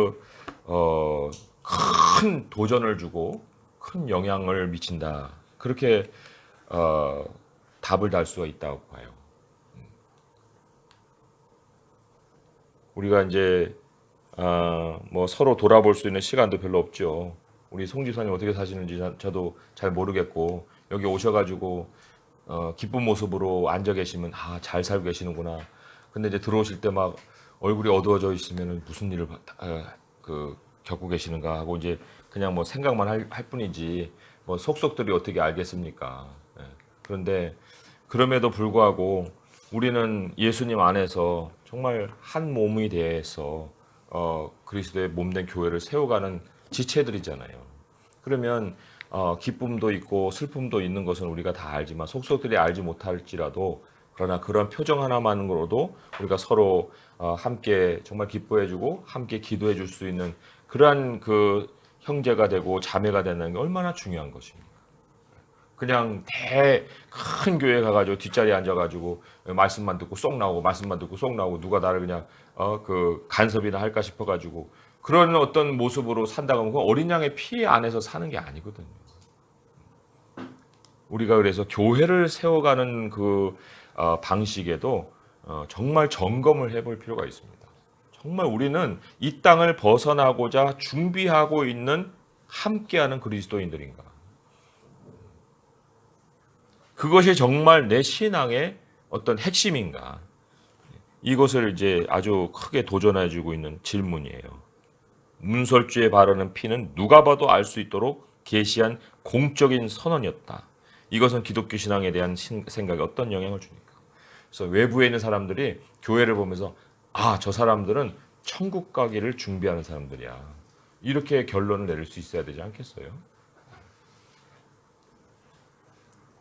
자, 그 뒤에 그 문단 제가 한번 읽어볼게요. 하나님은 애굽 사람들의 무능한 신들에 맞서 단호히 행하실 것입니다. 두려워야 할 분은 오직 여호와뿐입니다. 주님만이 참되고 의로운 심판자이십니다. 주님은 스스로 자신을 계시할 것입니다. 유월절 사건은 애굽과 그들의 거짓 신들에 대한 하나님의 거룩한 심판을 가장 잘 드러내는 사건이었습니다. 이스라엘 백성이 문설주에 바른 피는 그 집에 이미 심판이 내려졌다는 표시가 되었습니다. 애굽에 임한 재앙들이 하나님의 의와 심판의 표징인 것처럼 유월절은 이스라엘에 임한 하나님의 자비의 표징입니다. 이를 통해 우리는 하나님이 창세기 3장 15절의 약속과 아브라함과의 언약을 견지하고 계심을 알 수 있습니다. 하나님은 심판의 기운이 맴도는 와중에도 여자의 후손을 약속하셨습니다. 하나님은 미래의 구원을 위해 이스라엘을 노예 상태와 죽음에서 건져내셨습니다. 희생제물의 피를 받으심으로써 그들의 죄를 넘어가신 것입니다. 이와 마찬가지로 거듭난 사람은 그리스도의 보혈로 덮인 셈입니다. 하나님이 그리스도의 보혈을 보시고 죄를 넘어가십니다. 죄를 사하시고 그리스도의 의로 의롭다 해주시는 것입니다. 경배하고 순종하라는 명령을 들은 백성의 반응을 27, 28절에서 살펴보십시오. 그들은 머리 숙여 경배하고 물러가서 그대로 행하되 여호와께서 모세와 아론에게 명령하신 대로 행했습니다. 경배와 순종이라는 주제가 바로 출애굽기를 관통하고 있습니다. 이스라엘 백성은 하나님이 누구시며 그분이 어떤 일을 하셨는지를 기억함으로써 하나님께 경배와 순종을 바쳤습니다. 이 재앙이 이미 어린 양에게 내렸기 때문에 그 안에 사람들은 구원을 받은 거예요. 그런데 여기에 이것을 속량이라고 얘기했는데 우리가 속량의 개념이 어떤 개념을 가지고 있다고 그랬죠? 이게 가족의 개념을 가지고 있다고 그랬어요. 가족. 그래서 가족끼리 모여서 가족 단위로 이 어린 양을 먹어라 하면서 그 가족의 맨 바깥에 보호막으로 어린 양의 피를 발랐잖아요. 그 어린 양의 피는 가족의 대표인 거예요. 우리 예수님이 우리 모든 하나님의 백성의 머리 되시는 거예요. 그것을 또한 우리가 여기서 생각을 해볼 수가 있습니다. 자, 질문이에요. 어린 양을 찬양하는 것과 복음을 증거하는 것은 어떤 관련이 있습니까? 우리가 복음을 생각할 때 요즘 굉장히 그 왜곡된 생각이 뭐냐면 내가 얼마나 소중한 존재이냐라는 것을 발견하게 하는 그 내용으로 복음을 찾고 전합니다. 그렇지만 복음의 핵심은 내가 얼마나 소중한 존재인가 아니고 하나님이 나를 위해 무엇을 하셨는 거예요. 그게 복음이거든요. 하나님이 나를 위해 무엇을 하셨느냐, 그걸 전하는 게 복음이에요. 그러면서 깨달아지는 것은 내가 얼마나 추악하냐, 그잖아요. 내가 얼마나 흠이 있느냐, 내가 얼마나 죄인 중에 괴수였느냐, 이거를 깨닫게 해주는 거잖아요. 그리고는 하나님 때문에 감사하게 되고 하나님 때문에 은혜를 찬양하게 되고 그래서 하나님 때문에 영원히 겸손해지는 거예요. 복음은. 복음의 주인공이 자꾸 내가 되다 보니까 그리스도의 희생은 약해져 버리고 그 사람의 그 어떤 존귀함만 드러내는 이러한 그 우를 범하지 않겠습니까? 그래서 우리가 이 예수님의 피를 다시금 생각을 해본다고 할 때 정말 예수님의 피가 없으면 우리가 어떻게 구원을 받아요? 유월절이 일어날 수가 없는 거예요. 이미 예수님이 우리를 보호하셨기 때문에 예수님을 치고 나간 거거든요. 하나님이 예수님을 치고 넘어가신 거거든요. 그러니까 지난 시간에 우리가 읽었나요? 그 육체의 고통에 대해서 이제 더 이상 문제가 안 된다고. 읽었습니까? 그 지난 시간에 같이 읽었는지 안 읽었는지를 한번 확인해 보면 요거를 읽어보면 알지요. 베드로전서 4장 1절에서 2절의 말씀이에요. 베드로전서 4장 1절에서 2절의 말씀. 자, 한번 같이 보겠습니다. 381페이지예요. 381페이지. 시작. 그리스도께서 이미 육체의 고난을 받으셨으니 너희도 같은 마음으로 갑옷을 삼으라. 이는 육체의 고난을 받은 자는 죄를 그쳤음이니 그 후로는 다시 사람의 정욕을 따르지 않고 하나님의 뜻을 따라 육체의 남은 때를 살게 하려 함이라. 예수님 믿는 거 너무 힘들다. 육체적으로 이게 더 이상 난 견딜 수가 없어. 이거는 잘못된 결론이에요. 왜냐면 육체의 고통은 다 예수님으로 끝난 거예요. 피 흘린 건 다 끝난 거예요. 정작 우리가 갑옷을 입어야 될 건 마음이거든요. 영적인 전쟁이 어디서 일어나면 정욕 때문에 일어나는 거예요. 정욕 때문에 내 스스로가 힘든 상황을 만들어내는 것이지 예수님 때문에 우리가 뭐 육체적으로 다시 고통을 당하고 뭐 어쩌고 예? 그러는 것은 진짜 그런 일이 일어난다면 그거는 영광스러운 거죠. 순교예요, 순교. 그렇지 않습니까? 그러나 하나님이 우리의 머리털 하나라도 건드리지 못하게 하신다 했잖아요. 그러니까 육체적으로 우리가 두려워요. 육체적으로 이게 정말 힘들어지면 어떡하지? 믿을 때 이게 육체적으로 내가 정말 부담이 되고 말이죠. 이렇게 될까봐 우리는 두려운데 절대로 그런 일은 일어나지 않아요. 그러니까 그런 일이 만약에 일어난다 하게 되면 내가 잘못된 방식으로 믿고 있는 것일 수도 있어요. 그렇지 않습니까? 언제 하나님이 우리로 육체의 고통을 통해서 너의 경건을 이루라 이렇게 얘기했습니까? 그러니까 피곤하고 막 지치고 막 자고 싶고 해도 어거지로 막 몸을 일으켜서 봉사하고 뭐 그렇게 해야 됩니까? 그럴 수는 없는 거예요. 그거는 예수님이 우리에게 전해주신 복음이 아니에요. 정말 쉴 때는 쉬어야 돼요. 그렇죠? 먹어야 될 때 먹어야 되는 거예요. 그리고는 하나님을 섬기는 그 섬김은 그런 나의 모습을 일으키는 것 자체가 섬김이에요. 왜냐하면 내가 성전이잖아요. 우리 하나님 나를 성전 삼으셨잖아요. 그리고는 예배에 대한 소망을 가지고 내가 정말 하나님이 나를 이렇게 뜨겁게 사랑해 주시니 내가 어찌 하나님을 사랑하지 아니하랴 하고 예배 자리를 갈 때에도 정말 이 눈물을 머금고 갈 수가 있어야죠. 감사를 머금고 갈 수 있어야죠. 정말 앉자마자 감격할 수 있는 그런 예배가 돼야죠. 왜 그런 감격은 다 잃어버리고 교회가 종교 생활로 이렇게 전락을 했는지 그게 우리가 정말 안타까운 모습이죠. 그래서도 우리 복음의 주인공은 예수님이다. 복음은 하나님이 나를 위해 뭘 하셨는가를 계속해서 내가 깨닫고 전하는 것이다. 그걸 우리가 잊지 말아야 합니다. 자, 포인트 3번 한번 같이 읽어볼게요. 시작. 하나님의 심판은 엄중하고 그분의 자비는 무궁합니다. 자, 본문 오늘 1분 단위 또 읽어야겠네요. 같이 읽어주세요. 시작. 밤중에 여호와께서 애굽 땅에서 모든 처음 난 것 곧 왕이 앉은 바로의 상자로부터 옥에 갇힌 사람의 상자까지와 가축의 처음 난 것을 다 치시매 그 밤에 바로와 그 모든 신하와 모든 애굽 사람이 일어나고 애굽에 큰 부르짖음이 있었으니 이는 그 나라에 죽임을 당하지 아니한 집이 하나도 없었음이었더라. 밤에 바로가 모세와 아론을 불러서 이르되 너희와 이스라엘 자손은 일어나 내 백성 가운데에서 떠나 너희의 말대로 가서 여호와를 섬기며 너희가 말한 대로 너희 양과 너희 소도 몰아가고 나를 위하여 축복하라 하며. 아멘. 제가 계속 읽습니다. 초태생의 죽음 이야기에서 우리는 하나님의 구속 능력이 대반전으로 펼쳐진 것을 보게 됩니다. 하나님은 애굽에 처음 난 것들을 치기 시작하셨습니다. 부자나 가난한 자나 왕이나 노예나 차별 없이 온 애굽 사람을 심판하셨습니다. 울음소리가 온 땅에 퍼졌습니다. 앞서 하나님은 모세에게 이렇게 말씀하셨습니다. 너는 바로에게 이르기를 여호와의 말씀에 이스라엘은 내 아들 내 장자라 내가 네게 이르기를 내 아들을 보내주어 나를 섬기게 하라 하여도 내가 보내주기를 거절하니 내가 네 아들 내 장자를 죽이리라 하셨다 하라. 이제 하나님이 말씀을 이루시는 것을 보게 됩니다. 10번째 재앙으로 하나님이 악을 뒤집어 엎으셨습니다. 이전에 바로는 히브리 여인이 낳은 아들들을 나일강에 던지라는 불의한 심판을 내렸습니다. 그런데 이제 하나님이 그들의 아들들에게 의로운 심판을 내리신 것입니다. 바로의 심판이 그에게로 돌아갔습니다. 나아가 하나님은 바로의 아들을 비롯한 애굽의 신들을 치심으로써 바로도 그의 아들도 신이 아님을 나타내셨습니다. 참된 하나님은 오직 하나님 한 분뿐입니다. 애굽 사람들이 장자를 잃은 일은 개인적인 차원에서만 아니라 하나님의 권능이 그들의 신들을 제압했다는 신학적인 차원에서 큰 타격이었습니다. 우리는 하나님의 엄중한 심판과 자비를 모두 기억해야 합니다. 우리도 이 같은 심판을 받을 수 있습니다. 우리도 바로와 다를 게 없습니다. 자기는 심판을 받을 일이 없다고 생각하는 사람들이 있습니다. 그들은 바로처럼 돈과 명성을 쫓으며 참 하나님께 경배하지 않은 인생을 살아도 된다고 여깁니다. 그러나 슬프게도 자비 하나님께 돌이키지 않는다면 그들의 끝은 바로와 같을 것입니다. 바로 이게 완악함이라고 설명을 드렸죠.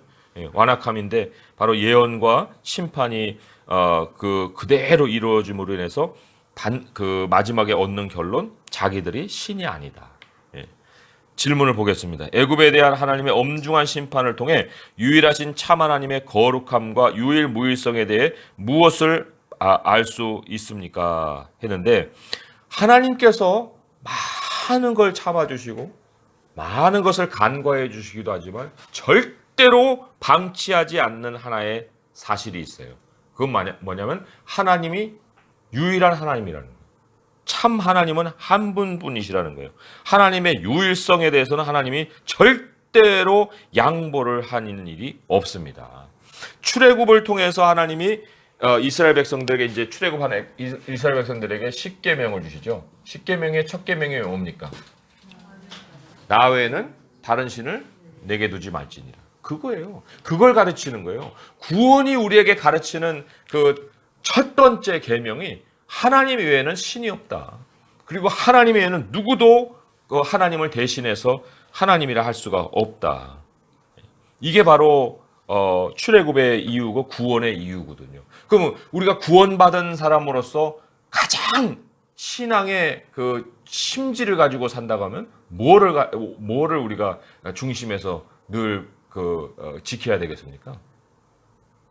하나님 한 분 사상이잖아요. 하나님 한 분. 하나님 외에는 어떤 것도 섬김의 대상이 되지 않는다.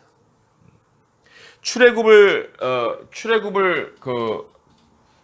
사건을 통해서 출애굽 사건을 통해서 사실 경험을 통해서 이 하나님 한 분 그 10계명 1계명을 가르쳐 주셨지만 이제 10계명을 가르치시는 중에 모세에게 오경을 쓰게 하셨잖아요. 그 모세 오경을 쓰게 하시면서 창세기를 기록하게 하셨는데 그 창세기는 창세 때 뭐 누가 언제 거기 가서 같이 창조 기사에 동참한 사람이 누가 있어요? 아무도 없어요. 그건 경험한 것이 아니에요. 경험하지 아니한 사건을 기록하시면서도 하나님이 거기서 드러내시는 한 가지 그 교훈이 있다면 뭐예요? 하나님이 만물을 지었다는 거예요. 하나님이. 니들이 신으로 섬기는 돌이나 해나 달이나 이게 다 하나님이 만든 피조물이다. 어디 그런 것들을 신들이라고 너희들이 섬기느냐 하고 하나님이 창세기 1장에서부터 드러내신 것이 십계명이에요. 너는 나 외에 다른 신을 내게 두지 말지니라. 이게 얼마나 중요한지 몰라요. 그렇기 때문에 우리 삶에서 알게 모르게 우리가 의식하든지 무의식하든지 우리의 사고가 하나님을 벗어나서 무엇을 향하게 되면 하나님 반드시 그 사고에 대한 징계를 행하시는 거예요. 하나님 자리로, 하나님 앞으로, 한 분이신 하나님 앞으로 돌이키시는 겁니다. 그거를 이미 예고하시고 경고하시고 그리고는 끌고 가시는 거예요. 그러니까 우리가 정말 지혜롭고 또 정말 하나님을 기쁘시게 하는 삶을 살고자 한다면 절대적으로 유일하신 하나님과 무엇을 견줘봐서는 안 됩니다. 이걸 타협해서는 안 돼요. 요런 상황에서는 좀 요럴 수도 있지 않을까? 천만의 말씀. 하나님이 그것을 절대로 양보를 안 하신다는 거예요. 그게 출애굽이고 그게 창조의 기사예요. 그래서 여기 우리가 히브리서 10장의 말씀을 한번 좀 경고의 말씀을 한번 봐야 될 거예요. 히브리서 10장 26절에서 31절입니다. 히브리서 10장 364페이지 히브리서 10장 26절에서 31절의 말씀 제가 한번 읽어볼게요. 조금 설명을 덧붙여야 되는데 우리가 진리를 아는 지식을 받은 후 짐짓 죄를 범한 즉 다시 속죄하는 제사가 없다.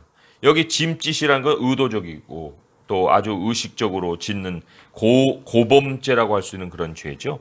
진리를 아는 지식. 이 진리를 안다는 게 뭐예요? 한 분 하나님을 아는 그 지식이에요.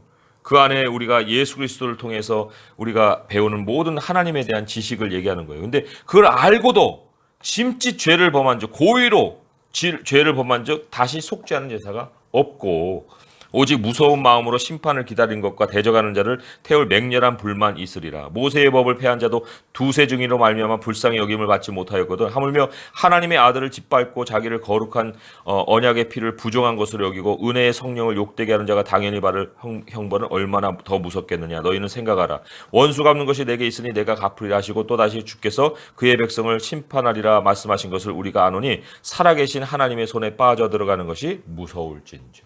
여기 이제 원수라고 말하는데 이번 어저께 이 원수에 대한 것을 말씀드렸잖아요. 원수가 누구냐면은 갑자기 낯설어지게 나를 대하는 사람이에요. 그게 원수예요. 어저께까지는 친구고 어저께까지는 너무 다정하게 지내는데 오늘 딱 봤는데 그 얼굴이 확 바뀌어가지고 나를 그 외인 대하듯이 하는 거예요. 낯설게 대하는 거예요. 그게 왜냐면 그 사람이 그래서 나의 원수가 된 거예요. 내가 그 원수를 만들어낸 것이 아니라 그 사람이 내 원수가 되는 건데 우리가 하나님에 대해서 항상 정말 이런 모양으로 하나님 앞에 나갑니까? 하나님 이렇게 나가요? 아니요. 때로는 막 이래가지고 막 이빨이 나와가지고 하나님께 막 낯선 얼굴을 보일 때도 있거든요. 하나님이 얼마나 참 놀라시겠습니까? 제 얼굴이 왜 저래? 나에 대해서 왜 그러지? 그럼 하나님 앞에서 이 사람이 누구로 바뀐다는 거예요? 원수로 바뀐 거예요, 원수로. 이런 모습을 가지면 안 되죠. 하나님 앞에 내 얼굴을 낯설게 보이면 안 되죠. 막 하나님 찬양하다가 어떤 사람이 하나님 사랑하셔야 되죠. 하나님이 누군데? 이래버리면 이게 이제 완전 낯설어지는 거거든요. 근데 이런 사람을 얘기하는 거예요. 히브리서 여기 그 26절부터 나오는 그게 바로 그런 거예요. 나 하나님 몰라. 뭐 전에는 교회를 다녔는지 모르겠지만 나는 이제 끝이야. 뭐 무슨 하나님이 어디 있어? 하고 이렇게 그런 이 태도를 가지는 그런 사람들. 우리가 여러 사람들 부류를 통해서 이제 우리가 그런 사람들 참 돌아오기를 원하고 참 그렇게 하겠지만은 이 요한일서에 보게 되면은 하나님께서 이 기도를 하지 않아도 되는 사람을 소개를 하고 있어요. 뭐냐면 사망에 이르는 죄를 범하는 사람들에 대해서는 기도하라고 얘기 안 하신다는 거예요. 요한일서 5장 16절 한번 보세요. 요한일서 5장 16절의 말씀. 거기에 이런 말씀이 기록이 되어 있습니다. 393페이지 함께 읽어보겠습니다. 시작. 누구든지 형제가 사망에 이르지 아니하는 죄 범한 것을 보거든 구하라. 그리하면 사망에 이르지 아니하는 범죄자들을 위하여 그에게 생명을 주시리라. 사망에 이르는 죄가 있으니 이에 관하여 나는 구하라 하지 않노라. 물론 우리가 이거를 분별하느냐 못하느냐의 어떤 차이는 있겠지만 정말 이 하나님께 낯설어진 사람, 그리고는 하나님을 저주하는 사람, 욕하는 사람 이미 믿었어요. 진리를 알아요. 다 알 거 다 알아요. 그런데도 뻔뻔스러운 모습으로 다시 돌아가는 그런 사람. 이런 사람들은 히브리서의 말씀에 경고한 그 대상이에요. 어떻게 할 거예요, 그게? 기도할 거예요, 말 거예요? 우리가 기도를 해야 될 대상도 넘치고 넘쳐버리는데, 그렇지 않습니까? 그러니까 참 이 우리가 분별력을 가져야 된다는 것이 여러 가지 참 말씀을 통해서 우리가 정말 신앙에 대한 그 여러 그 분별력을 가질 필요가 있는 거죠. 자, 그러면 45페이지 위에 올라가서 제가 한번 읽어보겠습니다. 6월절 이야기에서 우리는 무엇을 깨달아야 할까요? 첫째, 참된 자유는 세상 죄를 짊어지고 해결하신 하나님의 어린 양 예수 그리스도에게서 비롯됨을 기억해야 합니다. 예수님은 우리를 온전하게 하시고 하나님의 심판에서 보호하시는 어린 양입니다. 흠없고 점없는 어린 양으로 창세전에 미리 알려주셨습니다. 또 뼈가 하나도 꺾이지 아니한 어린 양이요 6월절에 십자가에 달리신 궁극적인 어린 양이셨습니다. 하나님의 어린 양이 우리를 대신해 피를 흘리셨습니다. 우리는 주님을 통해서만 구원이 있음을 믿어야 합니다. 둘째, 하나님의 어린 양을 경배해야 합니다. 믿음으로 그분께 나아가면 구속받은 자의 찬양을 부를 수 있습니다. 우리를 구속하신 주님은 입술의 찬양은 물론 순종하는 삶의 찬양까지 모든 찬양을 받아 마땅하신 분입니다. 셋째, 하나님의 어린 양을 세상에 전해야 합니다. 장차 이 말 심판을 일깨우고 우리 죄를 대속하신 어린 양 예수님을 통한 구원의 기쁜 소식을 모두에게 알려야 합니다. 세상에 많은 사람이 이 기쁜 소식을 듣지 못하고 있습니다. 했는데 거기 밑에 이제 이 첫째, 둘째, 셋째를 좀 요약하자면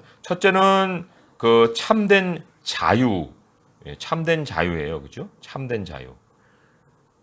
둘째는 경배에 대한 것이고 세 번째로는 그 우리가 심판에 대해서 그리고 구원에 대해서 기쁜 소식을 알려야 된다는 거.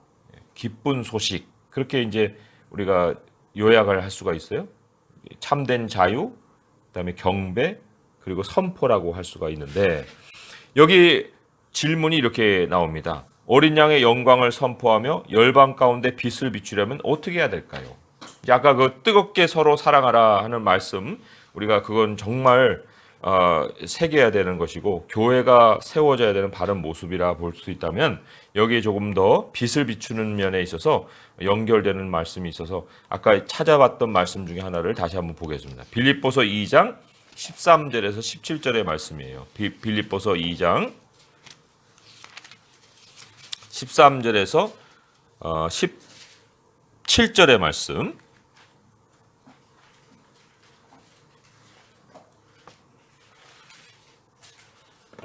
한번 같이 읽어보겠습니다. 시작.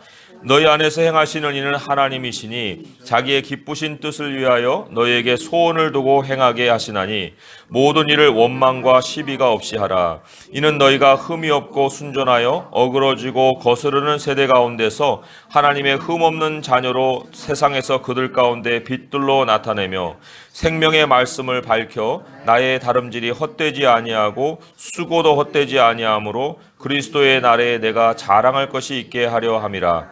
만일 너희 믿음의 재물과 섬김 위에 내가 나를 전제로 드릴지라도 나는 기뻐하고 너희 무리와 함께 기뻐하리니 이와 같이 너희도 기뻐하고 나와 함께 기뻐하라. 네, 여기에 여러 요소들을 우리가 발견을 할 수가 있습니다. 하나님이 우리 안에 소원을 두고 행하게 하신다.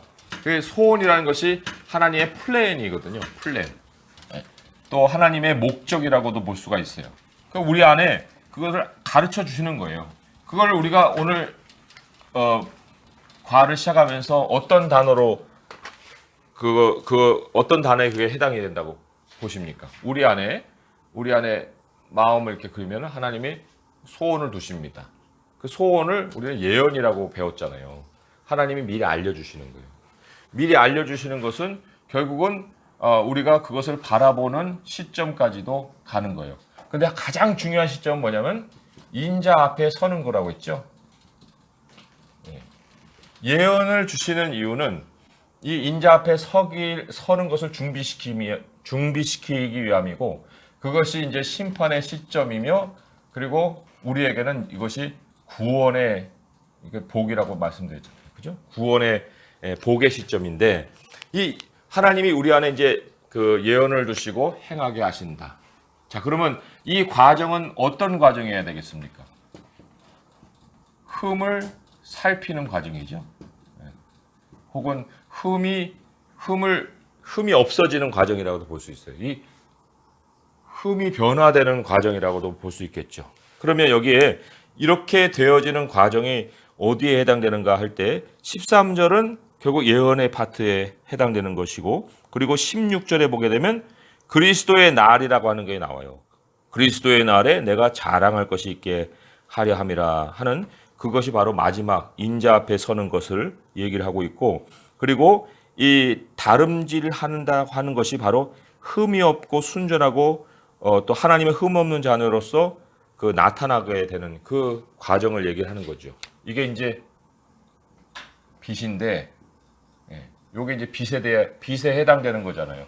그럼 여기서 빛에 해당되는 제안으로 뭐를 얘기하냐면 생명의 말씀을 밝힌다는 것. 그거를 아주 강조를 했습니다. 중앙에 16절에 보게 되면 생명의 말씀을 밝혀. 그런데 거기 각주가 달려 있어요. 각주가 달려 있는데 그때 밑으로 내려가면 뭐라고 또 번역이 된다 했습니까? 생명의 말씀을 또는 붙들어 이렇게 나와 있죠. 붙들어. 홀딩이라고 그랬어요. 홀딩. 생명의 말씀을 밝힌다는 것은 생명의 말씀을 홀딩한다 하는 얘기예요. 그래서 아까 그 하나님의 말씀을 인내로 지키어 결실한다는 것과 똑같은 말씀이에요. 그래서 여기에 생명의 말씀을 붙든다는 것은 끝까지 하나님의 약속이 나의 삶의 기준이 되는 거예요. 그것의 가장 대표되는 진리가 하나님 한 분 진리죠. 그죠? 예수 그리스도를 통해서 우리에게 자기를 계시하신 그 하나님 한 분. 그 하나님 한 분을 절대적으로 의지하고 살아가는 그것. 그게 바로 이제 빛을 밝히는 모습이라고 할 수 있죠. 이거는 이제 하나의 예예요. 제가 어린 양의 영광을 선포하며 열방 가운데 비추면 어떻게 해야 될까요? 할 때 이 빌립보서 말씀을 가지다 보면은 한결같음. 아까 순전함이 한결같음이라고 얘기했는데 한결같이 한 분 하나님을 붙들고 예수 그리스도를 우리의 주로 삼고 살아가는 거예요. 사는 기준을 바꾸지 않는 것입니다. 그리고 이렇게 사는 것을 여기에 기뻐함이라 그랬어요. 18절에 어거지로 억지로 끌려다니면서 그게 해야 되니까 그런 게 아니고 17절도 그렇고 18절도 그렇고 완전히 자기를 그냥 그렇게 살아가는 모습을 기뻐하고 같이 기뻐하고, 아까 그 기쁨이라는 것이 흠없음이라고 말씀드렸잖아요. 유다서에 기쁨으로 우리가 인자 앞에 서는 것, 그것을 말씀을 드렸듯이 아무튼 이 모습을 우리가 견지해 가야 한다 할 수 있습니다. 자, 결론에는 하나의 이야기가 나옵니다. 이야기가 나오는데 한번 들어보세요. 이제 좀 릴렉스 하시고 한번 들어보시기 바랍니다. 영국인 선교사 존 G. 패튼의 이야기는 언제나 제게 힘을 줍니다. 뉴 헤브리디스 제도의 주민들에게 복음을 증거하기로 결심한 패튼은 주변의 반대에 부딪혔습니다. 어떤 사람이 반대하면 이렇게 말했습니다. 그들은 식인종이야. 자네가 잡아먹힐 수도 있다니까. 그런데 이것은 패튼을 말리기 위한 과장된 말이 아니었습니다. 실제로 20년 전에 선교사 2명이 그곳에 갔다 인육이 된 일이 있었습니다. 패튼이 그에게 이렇게 대답했습니다. 고백하건대 주 예수님을 섬기고 예배하며 살다가 죽을 수만 있다면 식인종에게 먹히든 벌레에게 먹히든 뭔 상관이 있어. 최후의 심판날에 내 몸이 다시 사신 구속주의 형상대로 당신만큼이나 아름다운 모습으로 부활할 것인데, 패튼은 하나님이 자신을 그곳으로 인도하신다고 믿었기에 그곳으로 갔습니다. 수많은 시련과 어려움을 겪은 후에 아니와 섬에서 처음으로 새신자를 위한 성찬식을 하게 되었습니다. 그는 말할 수 없이 기뻤다고 회고했습니다. 많은 사람이 그리스도를 알기 위해 모인 것입니다. 3년 동안 우리는 이를 위해 애쓰고 기도하며 가르쳐 왔습니다. 식인 풍습으로 한때 피에 물들었던 손이 지금은 구속주의 사랑을 상징하고 확증하는 성체를 받기 위해 내밀고 있습니다. 그들의 가무잡잡한 손 위에 빵과 포도주를 올려놓았을 때 저는 영광의 기쁨을 맛보았습니다. 예수님의 영광스러운 얼굴을 마주하는 그날까지 이보다 더 큰 행복감은 맛보지 못할 것입니다. 이 이야기를 읽을 때마다 눈물이 납니다. 또한 이 이야기는 바로 이 순간에도 무관심한 사람들 틈에서 애쓰며 사역하고 있는 제 친구들을 떠올리게 합니다. 그들이 알고 있는 바로는 그 많은 사람 중에 그리스도인은 없습니다. 그들 가운데 교회가 세워진 적도 없습니다. 그래서 저는 그들의 회심과 세워질 교회를 위해 기도합니다. 친구들이 새신자들과 빵과 포도주를 나눌 수 있는 날이 오기를 기도합니다. 그래서 그들도 패턴이 나눴던 기쁨을 알게 되기를 바랍니다. 예수님이 다시 오실 날까지 우리는 6월절의 어린 양을 선포해야 합니다. 예. 우리 하나님이 세우신 교회 안에서 최고의 기쁨은 이 세운 교회에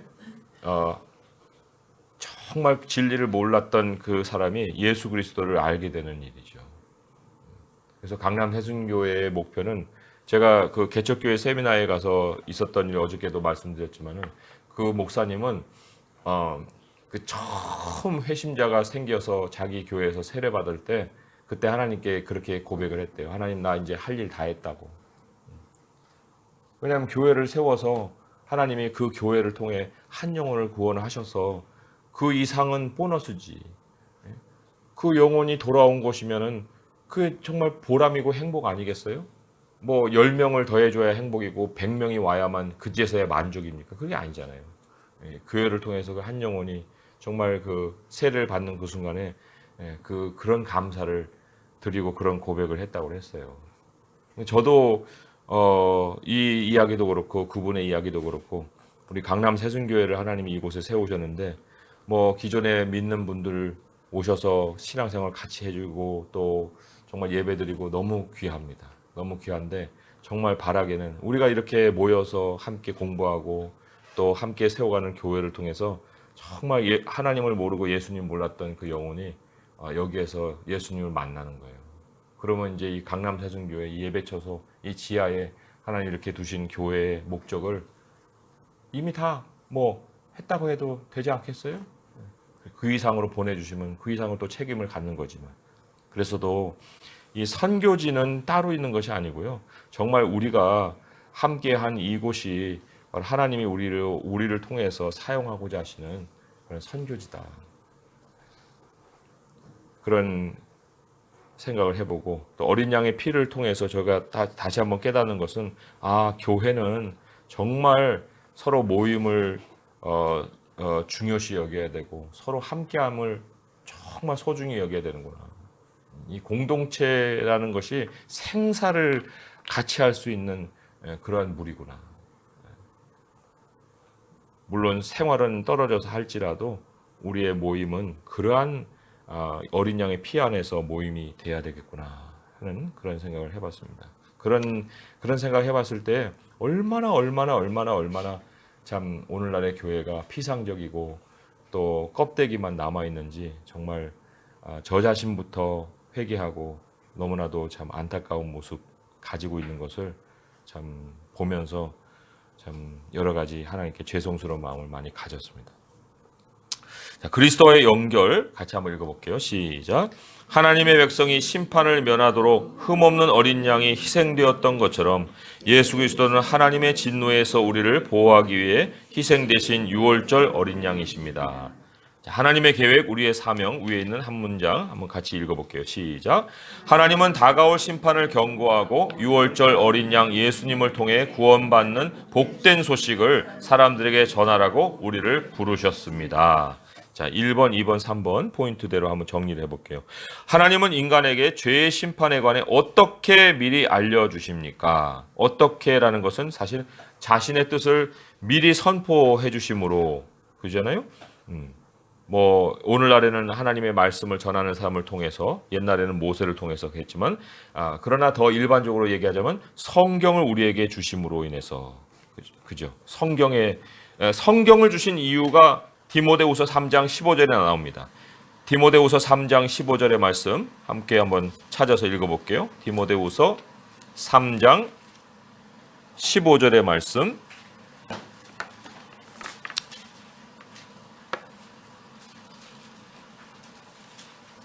(346페이지에) 있습니다. 346페이지 같이 한번 읽어볼게요. 디모데후서 3장 15절 시작. 또 어려서부터 성경을 알았나니 성경은 능히 너로 하여금 예수 그리스도 안에 있는 믿음으로 말미암아 구원에 이르는 지혜가 있게 하느니라. 어디에 이르는 지혜요? 네, 구원. 구원은 마지막이잖아요. 아까 그 복이라고도 했고 이 구원의 반대는 심판이라고 했죠. 성경을 통해서 성경은 예언의 말씀이잖아요. 이 성경은 예언의 말씀인데 이 성경을 알면은 구원에 이르는 지혜를 가져요. 인자 앞에 서게 되는 그 순간을 우리가 늘 마음에 가지고 살게 되는 거예요. 그리고는 그 과정을 통해서 흠없는 자로 나 자신을 돌아보고 준비시키게 해준다는 거죠. 그래서 하나님은 인간에게 죄의 심판에 관해 어떻게 미리 알려주시느냐? 성경을 통해서라고 하는 것이 가장 알맞는 답이죠. 두 번째 문제, 우리를 위해 피 흘리신 예수님 안에 구원과 보호하심이 있음을 세상 사람들에게 어떻게 전할 수 있을까요? 여기도 이제 어떻게라고 하는 그것이 있는데 이스라엘이 흠없는 어린 양을 통해서 자기를 보았죠. 또 흠없는 어린 양을 통해서 또 서로를 보았고 그리고 또 이 어린 양을 의지해서 환난을 헤쳐나왔어요. 그렇다고 한다면 우리가 어떻게 이 하나님이 구원과 보호하심이 있다는 것을 알려주느냐 하면은 똑같은 방식으로 할 수밖에 없죠. 똑같은 방식으로 우리가 서로를 보호해 줘야 되는, 그죠? 우리가 어린 양의 피 안에서 내 자신의 흠을 보고 또 어린 양의 피 안에 서로를 보호해 주고 그리고 어린 양의 피를 통해서 우리가 서로 하나님의 나라로 나아가는 모습, 환난을 헤쳐나가는 그런 증거를 사람들에게 보여준다는 것이 바로 세상에 마음을 두지 아니하고 하나님의 나라로 가고 있는 사람들이라 하는 것을 우리가 보여줌으로 인해서 전할 수 있는 거예요. 자, 세 번째, 하나님의 엄중한 심판과 무궁한 자비는 우리의 삶에 어떤 영향을 미칠까요? 그것은 엄중한 심판이 있다는 것으로 인해서 우리가 하나님을 떠난다는 것이 얼마나 두려운 일이냐 하는 걸 알게 되고 또 무궁한 자비가 있다는 것으로 인해서 하나님께 의지하는 것이 얼마나 큰 복이냐. 구원의 이유라는 것은 결국 하나님 한 분을 통해서 이루어지는 거죠. 예. 그러니까 결코 신앙을 나의 행복 정도로 마무리 지려고 하는 것은 정말 이 1차원적이지도 않고 단세포적인 신앙이라고 할 수가 있어요. 그러니까 하나님의 엄중한 심판, 하나님의 무궁한 자비. 그게 바로 우리의 삶을 완전히 바꿔놓을 수 있는 그 이유가 되고 원인이 된다. 예, 그러면 제가 기도하고 1차 마치겠습니다. 하나님 아버지 감사합니다. 우리 하나님만이 우리의 영원한 주님이시고 또 하나님만이 우리가 섬길 대상입니다. 하나님, 우리를 하나님이 낳아주셔서 감사합니다. 우리 인생이 시작할 때는 하나님을 모르고 이 땅에 왔사오나 하나님께서 우리를 택한 백성이라 또 알려주시고 오늘 이렇게 주의 말씀을 통해서 우리가 더 주님을 알아갈 수 있게 하시니 감사합니다. 흠이 많은, 아니 흠 자체인 세상에서 흠 없는 자들로 저희들을 세우시고자 또 우리 주 예수 그리스도의 보혈로 우리를 한 몸 그리스도 안에 속하게 하셨사오니 아버지, 우리가 서로 뜨겁게 사랑하게 하시고 어린 양의 피 안에서 한 가족으로 정말 서로가 서로를 돌봐주고 기도하고 정말 천국을 가는 그 여정에 함께 손을 잡고 나갈 수 있게 하여 주옵시고 세상에게 그것을 빛으로 비출 수 있는 저희들이 되게 하셔 그 빛을 보고 또 잃어버린 주의 백성들 주님께로 돌아오게 도와주시옵소서. 우리 모든 삶을 주님께 온전히 맡기며 또 주님이 인도하실 줄 믿사옵고 오늘 또한 우리 마음속에 있는 여러 가지 마음의 소원들과 기도가 있사온데 아버지께서 다 그걸 헤아리시고 또 우리 안에 은혜를 더하셔서 인도하여 주실 줄 믿사오니 우리가 온전히 평강 가운데 기쁨을 잃지 아니하고 순전하게 어그러지고 거스르는 세대 가운데서도 빛들로 나타나는 삶을 살게 하여 주옵소서. 예수님의 이름으로 감사하며 기도합니다. 아멘.